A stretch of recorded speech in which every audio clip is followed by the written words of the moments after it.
O futuro ambiental de Galicia será obxecto de análise na xornada organizada pola Asociación Ecoloxista Galiza, Atlántica e Verde este xoves en Rianxo. Dará comezo ás 8:30 da tarde no auditorio, con membros da Plataforma en Defensa da Ría de Arousa, Fousas ao Monte e a Organización Galega de Comunidades de Montes, que abordarán a actual situación dos montes, os ríos e da Ría de Arousa, os incendios forestais, a contaminación das augas ou a responsabilidade das administracións, entre outros asuntos. Entón, eses tres poñentes pois falaránnos de cal é, como está a ría medioambientalmente falando, o diagnóstico.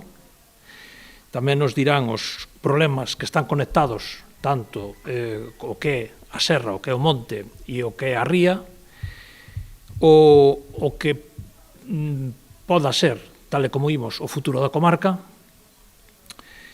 as responsabilidades e compromisos, tanto por parte das administracións como por parte da veciñanza, e despois gustaríanos rematar o acto con propostas compartidas, que isto non sexa simplemente o típico, unha charla de ecoloxismo, non. Isto queremos que vaya un pouco máis alá, un pouco non, bastante máis alá, e que exista un compromiso de ir facendo cousas. De feito, están convidados todos os partidos políticos da comarca, así sexan nos gobernos ou nas oposicións, e así como tamén representantes deses mesmos partidos políticos na propia comarca.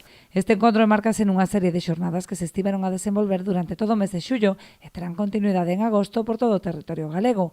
Concluirán en Mazaricos, onde terá lugar o encontro Burla Verde entre o 5 e o 6 de setembro. Dende a organización animan a asistencia a esta xornada, aberta a toda a cidadanía interesada en coñecer ou achegar propostas para a conservación do territorio.